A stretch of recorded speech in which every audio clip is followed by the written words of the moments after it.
Dear students, I am Dr. Rajiv Sapre.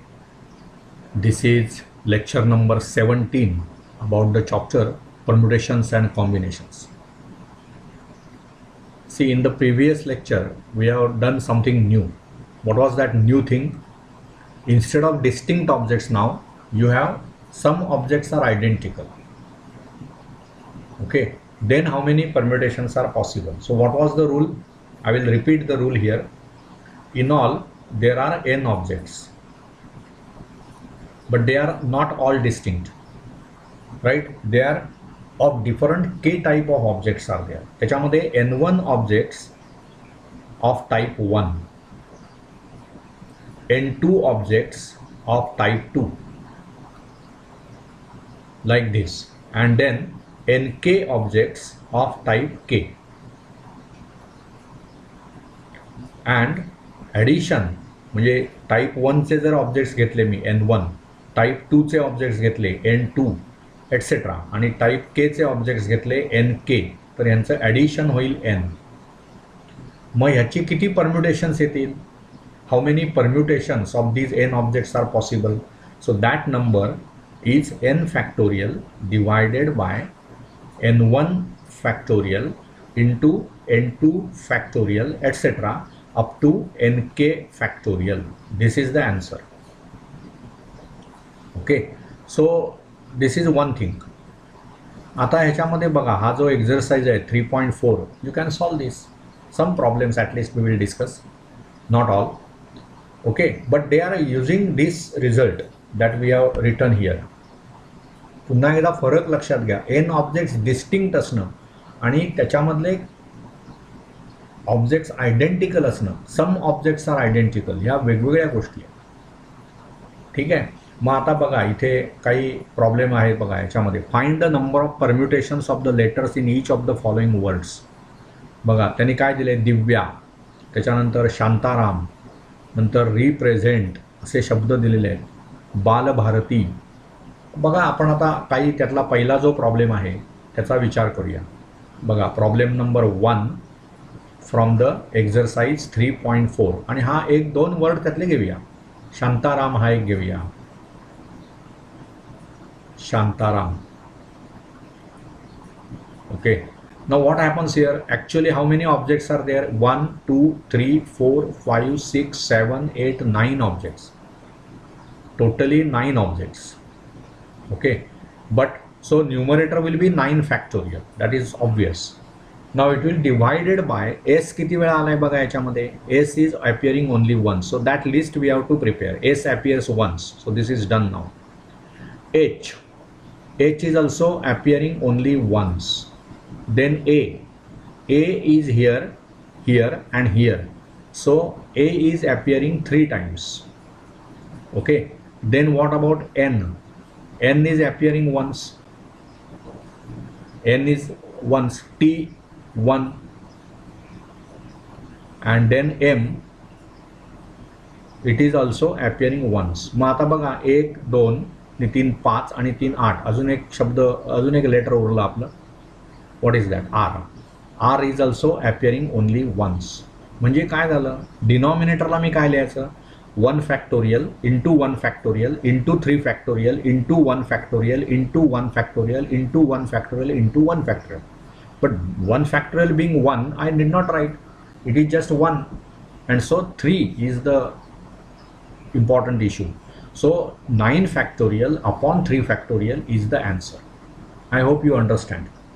Then Balabharati, see, BALBHARATI,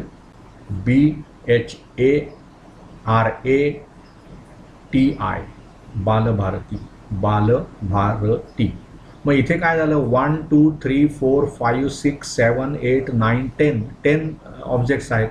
so numerator will be 10 factorial divided bye, आता इथे बी किती वेळा आलाय बघा, हा एकदा आला, इथे दुसऱ्यांदा आला, बालभारती, त्यामुळे बी 2 वेळा आला, so divided by 2 factorial.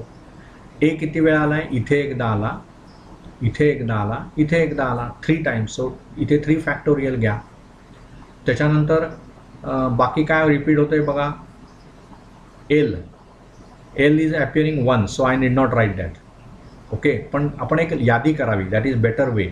B 2 times, then what, a is appearing 3 times. इथेच 5 झाले, एकूण 10 आहेत ना. त्याच्यानंतर काय झालं बघा, एल, एच, एल आणि एच हे एक एकदाच आलेले आहेत. एल, एच, नंतर आर, टी आणि आय, आर, टी आणि आय. बघा हे एकदा आलंय, एच एकदा आलंय, आर, टी आणि आय हे पण एक एकदा आलेत, म्हणून हे 5 आणि हे 5 असे 10 झाले. तर 1 factorial we need not write. So 10 factorial upon 2 factorial into 3 factorial. This is the answer. This calculation you can do. 10 factorial, you know, 1, 2 up to 10 product, but divided by 3 factorial, which is 6, and 2 factorial, which is 2. That calculation is not difficult task, which we can manage. But how many total objects are there, and how many of those total objects are appearing, means what we can say simultaneous. म्हणजे ते identical objects त्यातले किती आहेत, वेगवेगळे identical objects किती आहेत आणि ते किती वेळा आलेले आहेत, हे आपल्याला काउंट ठेवला पाहिजे. Okay, I hope you understand this problem. This is not difficult. Just counting is there. Counting when you do properly you can get the answer. So I hope this problem you can manage now.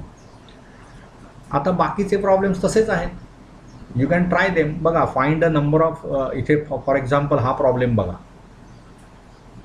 I am not going to solve each and every problem from the book. I don't find it necessary. Some problems you must work on your own. Okay, see, find a number of ways of arranging the letters of the word mathematics. How many of these arrangements have all vowels together? असाच problem आपण आत्ता केला होता. बघा, आता mathematical हा शब्द त्यांनी घेतला आहे, लेटर्स ऑफ द वर्ड. 5वा प्रॉब्लेम आय एम ट्राईंग. 5वा problem from exercise 3.4 I think, right? I hope it is 3.4. Yeah, it is 3.4. So now what we have to do? The word is mathematical. M-A-T-H-E, matical, M-A-T-I-C-A-L. This is that word. Okay, so totally if you see, बघा त्यांनी काय म्हटलंय, how many number of ways arranging the letters of the word mathematical. 2 questions आहेत त्याच्यामध्ये. आणि how many of these arrangements have all vowels together.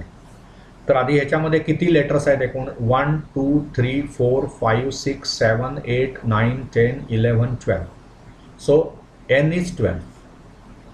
But if you make the list, it will be M, A, then what, T, H, E, M आपण घेतला, A घेतला, T घेतला, I, नंतर मग C आणि L.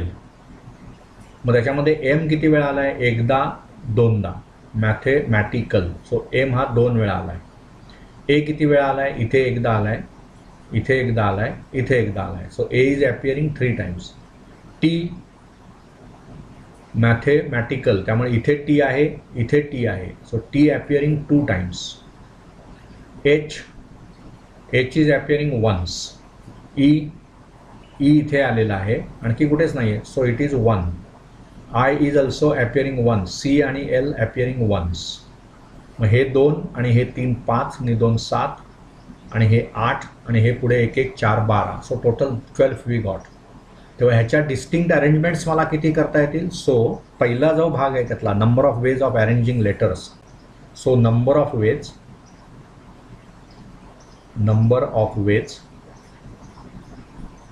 Of arranging the numbers, arranging the letters म्हणूया आपण, arranging the letters of the word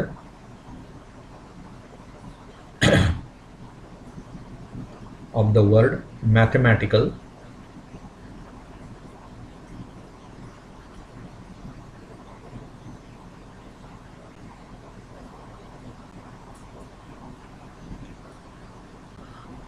is it will be 12 factorial divided by, now this is 2 3 2 हे डिस्टिंक्ट आहेत, बाकी सर्व एक एकच आहेत. त्यामुळे फक्त मला 2 factorial into 3 factorial into 2 factorial, this will be the answer. This calculation one can do. हा एक भाग झाला.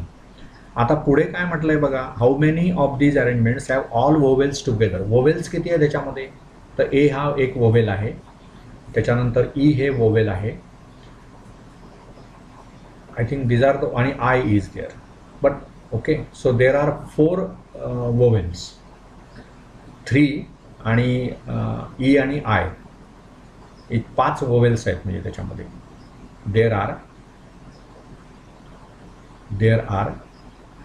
5 vowels.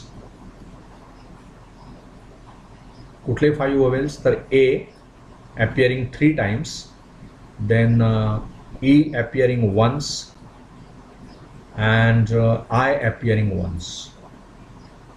These are 5 vowels that are appearing there. मग मी काय करणार, हे एकत्र पाहिजेत म्हणजे तो एकच ऑब्जेक्ट घेणार आपण.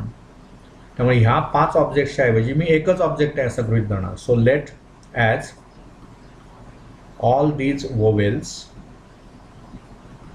all these vowels must be together. I will enlarge this as all these vowels must be together. Treat them as one letter. So there are one letter, say P असं आपण म्हणूया, say P. So there are, now see how many distinct letters will be there now. आपण ती जी सर्व letters आहेत त्याच्याऐवजी ते म्हणजे हा जो आहे ना, आता इथे मी मार्क करतो, हे जे ए आहे 3 किंवा हा ई आहे आणि हा आय आहे, ह्याच्याऐवजी मी एकच लेटर घेणार, ते पी समजा. मग आता उरलं काय, एम, त्याच्यानंतर that also appearing 2 times, then what,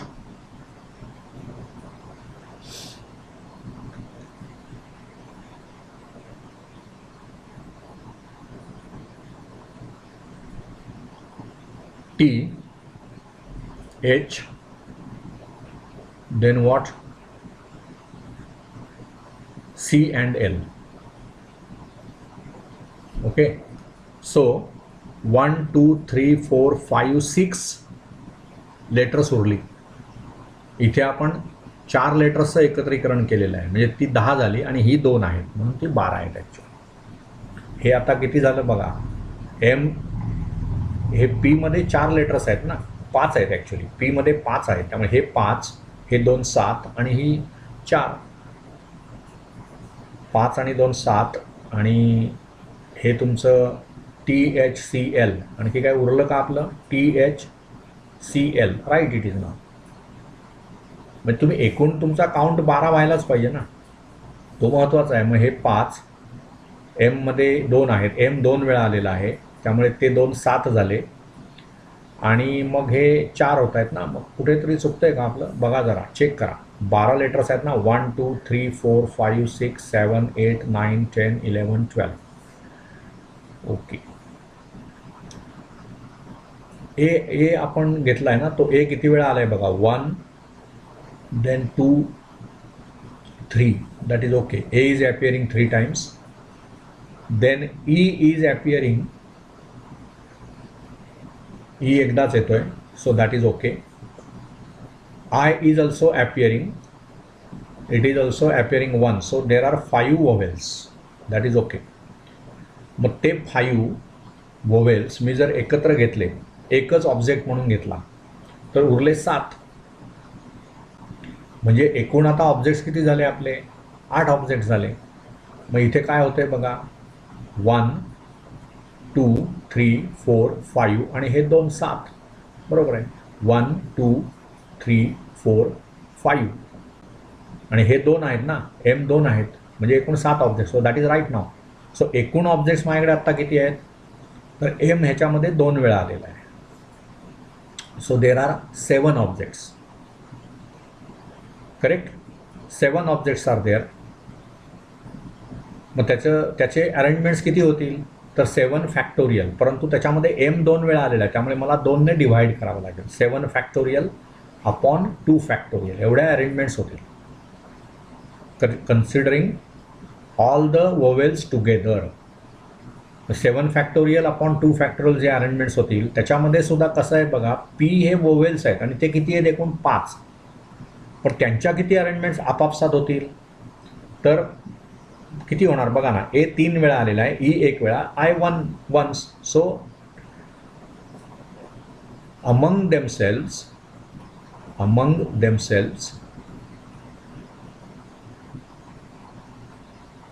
among themselves 5 vowels can be arranged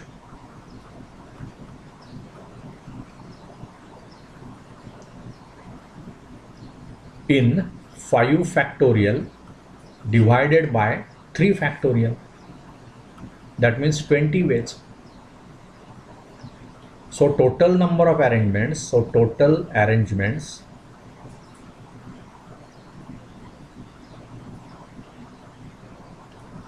are, what are those? 7 factorial divided by 2 factorial into 20. This is the answer. Whenever all the vowels are together you want, then these many arrangements are possible. त्याच्यामध्ये काय नेहमी केलं जातं, when you want those objects to be together, you make it a bundle of those objects and treat it as only one object. So how many objects are there now? Count that. आणि मग यांच्या आपापसातल्या arrangements किती होतील ते बघा, and you make that product. So this is how the things are done. You have to remember the way, method आपणाला कळली पाहिजे त्यातली. Once you understand method, it is not difficult. Okay, so this is done. Now we will go for the next part. This remaining problems of the exercise you can try.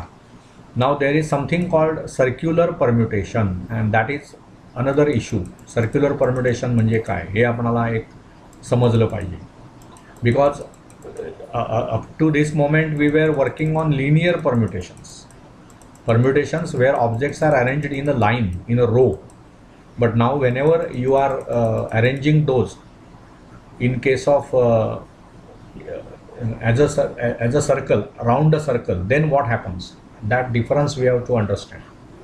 Okay, so it is something like this. I will enlarge this. So now we are trying to learn what is meant by circular permutations. Circular permutations.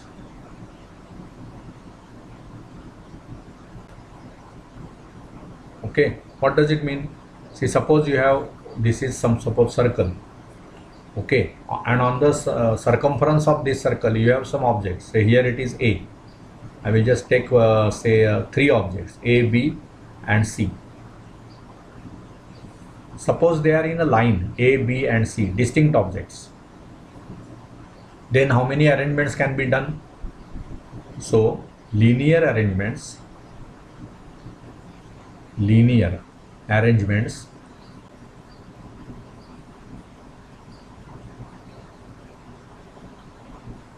3 factorial, that means 6 arrangements are possible. What are those? A, B, C, this is first. Then you move them in a cyclic way. That means you bring C here, B, A will be here, A आपण पुढे न्यायचा B च्या जागी आणि B आहे तो C च्या जागी, म्हणजे इथे B येईल. This is another different arrangement whenever we are considering linear arrangements. तसंच आता सायकलिकली करा. हा C इथे न्या, A इथे न्या, B इथे आणा. त्याच्यानंतर काय, हा B आहे तो इथे न्या, C आहे तो इथे न्या आणि A आहे तो इथे आणा. म्हणजे आता ही आणि ही अरेंजमेंट सेम झाली, बरोबर ना. तसंच पुढे असं चालू ठेवायचं आपण.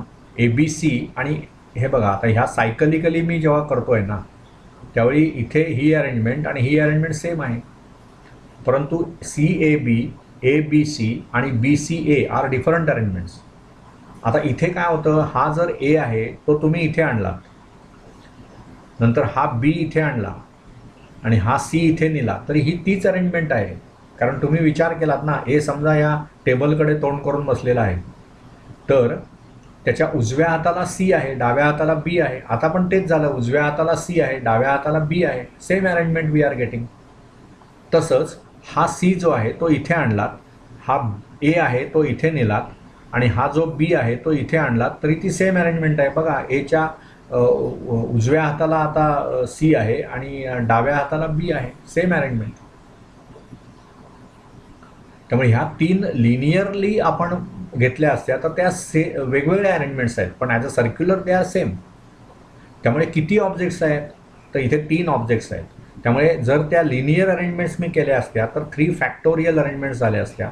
परंतु यातल्या हे जे आपण सर्क्युलर रोटेशन त्याचं करतोय, त्याच्यामुळे ह्या 3 अरेंजमेंट्स ज्या आहेत, ज्या आता आपण इथे लिहिलेल्या आहेत, ए बी सी, नंतर इथे काय झालं, इथून आपण वाचूया, ए बी आणि सी ही जी अरेंजमेंट आहे ती, त्याच्याऐवजी सी ए आणि बी ही अरेंजमेंट, किंवा तिसरी बी सी ए ही अरेंजमेंट, ही एकच आहे.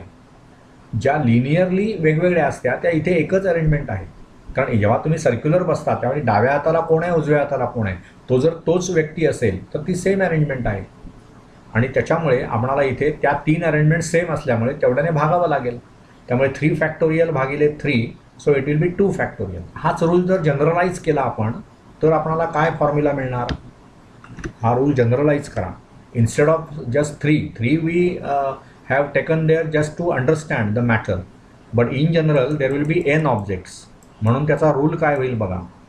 Rule is important. That rule will be, suppose there are n objects and we are arranging them in a circle. Okay, if we are arranging those objects in a circle, then how many permutations are possible? So that rule is given here to you. You should understand that. Okay, that will help you to actually understand the concept of circular permutations.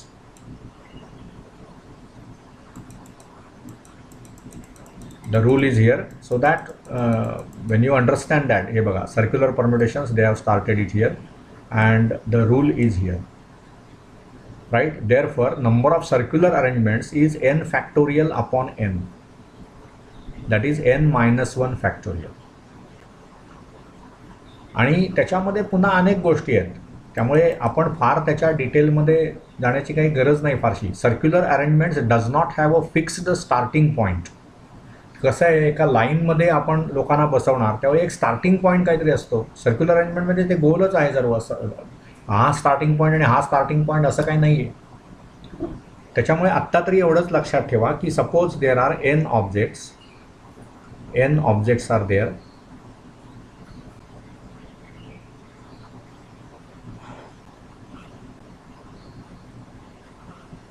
Okay, n objects are there and we are arranging them in a circle. N objects, number of circular permutations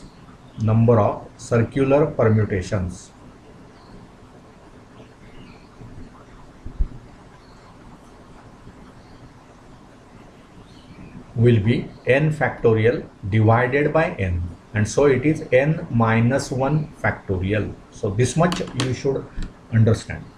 How many circular permutations are there? See, always first thing is what is very important thing, that linear arrangement and circular arrangements are different. Line ज्यावेळी आपण घेतो, एखादी segment घेतो, त्यावेळी त्याची सुरुवात असते कुठेतरी. सर्कलमध्ये कुठे सुरुवात झाली असं काही नाही. Every point is a starting point, it can be. And so whenever there are n objects and if you are permuting them in a circle, then how many permutations are possible? n minus 1 factorial. हा rule output त्यातलं महत्त्वाचं आहे. Whenever there are n objects and if you are permuting those objects in a circle, then how many permutations are possible? n minus 1 factorial. I hope you understand this. Okay, we will continue in the next lecture. Thank you.